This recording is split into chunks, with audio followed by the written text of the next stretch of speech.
제가 좀 전에 했던 내용을 다시 설명을 좀 드려볼게요. 왜냐하면은 이런 일이 여러분들한테도 여러분 주변에도 생길 수 있으니까 좀 전에 아버님이 저희 한의원에 치료받으러 왔다가 토하셨어요. 뭐 했다고요? 박수 한번 어머니? 토했다고. 그래서 화장실 갔다 가야 되는 거 아니야? 그 토하고 또 증상이 뭐냐면 어지럽고 식은땀이 나신 거예요. 근데 팔다리가 힘이 있느냐? 팔다리 마비는 없고 멀쩡하신데 토하기만 하시는 거예요. 자, 그럼 토하면 어디서 문제가 생겨서 토해요? 김광호 어머니? 지금 안 와요. 그래도 한번 생각해 봐요. 뭐. 왜냐면은 갑자기 토한다. 머리가 어지러서 토할 수도 있고. 머리가 어지러워서 토할 수 있고 또 체도 토할 수 있고. 위가 안 좋아서 체해서 토할 수 있고 또 그러니까 어디에 주로 토하는 경우는 뭐 했냐면 체해서 그래요. 식중독이든 뭐든 음식을 먹고 체했단 말이에요. 그래서 이런 우리 몸에서는 이상한 게 들어오면 어떻게 되려고 그래요? 뱉어내려고 그래. 배출하려고 그래요. 그러니까 입에 있을 때는 어떻게 되겠어요? 토하고 위장에 있어도 토하고 그 다음에 장으로 갔을 때는 뭐 하겠어요? 설사를 나는 거지.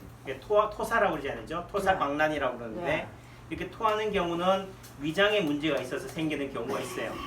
그러니까 주로 가장 많은 게 그 위장에 문제가 있어서 그런 거고 또 토하고 어지러운 경우는 어디에 문제가 있을 수 있냐면은 귀에 문제가 있어서 있을 수 있다. 어디에 문제라고? 귀에. 귀. 그래서 뭐 갑자기 뭐 돌발성 난청이라든지 이명이라든지 뭐 이석증이라든지 이런 경우도 뭐예요?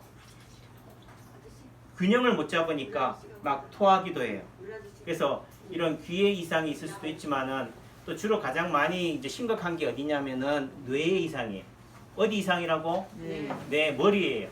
그러니까 주로 이런 경우는 증상이 갑자기 멀쩡하다가 토한다 이러면은 주로 뇌출혈일 가능성이 높아요. 뭐라고요?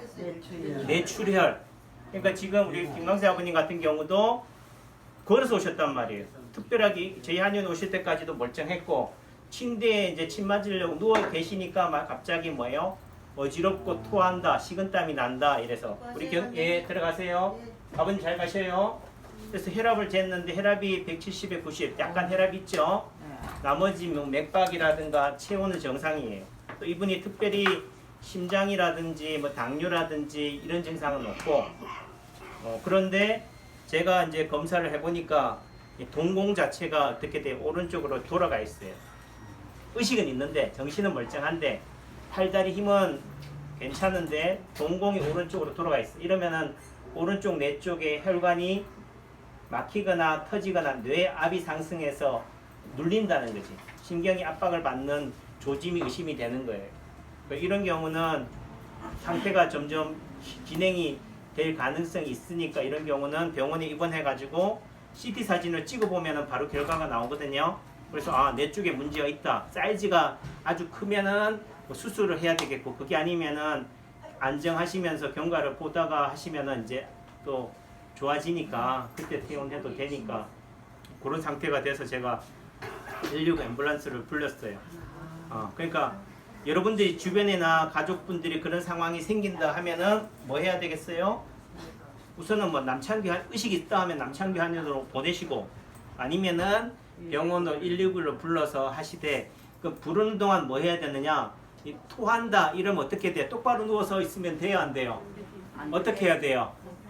옆으로 치과이라고 그래요.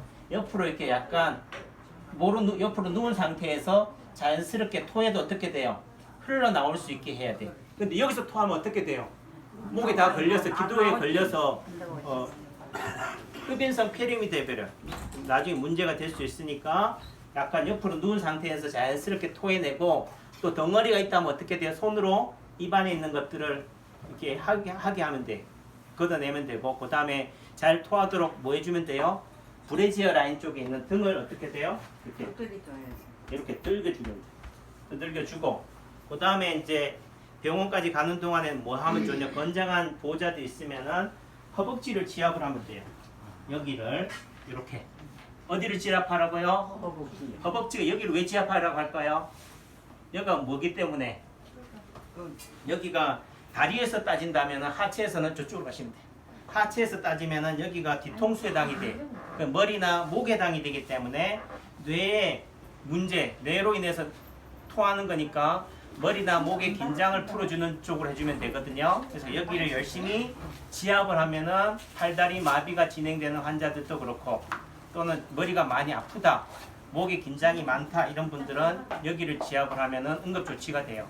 그러면 집 병원에 가서도 뭐예요? 가만히 냅두지 말고 열심히 뭐예요? 수시로 지압을 해주면은 상태가 어떻게 돼요? 빨리 호전이 되고 악화되는 것을 지연돼요.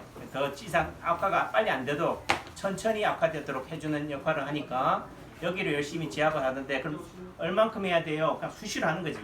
힘들면은 못 하겠지만은 수시로 이렇게 뼈 안쪽으로 해서 지압을 하고 양쪽을 다 해도 되겠지만은 우선 한쪽만 먼저 한 다음에 이제 여기가 안 아파지면은 이제 여기를 하시면 돼요. 반대편을. 굳이 그럼 허벅지만 해야 되느냐? 팔 위쪽 해도 돼요. 여기도 팔에서는 어디가 된다? 팔꿈치가 목에 해당이 되거든요. 여기가. 그러니까 이 위쪽에 알통이 있는데 이 자리가 머리 목자리이기 때문에 여기를 열심히 지압을 해주면은 머리도 좋아지고 귀도 좋아지고. 그래서 목을 좋아지게 하면은 심장에서 피가 어떻게 돼요? 머리로 잘 가기도 하고 머리에 올라가 있던 피가 심장으로 또 이쪽으로 몸통으로 잘 내려오기도 하니까 어떻든 이런 상황이 주변에 토한다, 의식이 없다, 뇌에 출혈이 있다, 뇌혈관이 막혔다 이렇게 되면은 뭐예요? 병문안 갔을 때도 뭐예요? 여기를 열심히 지압을 해주면 좋아요. 아셨지요? 네. 이제 모실게요. 건강하세요.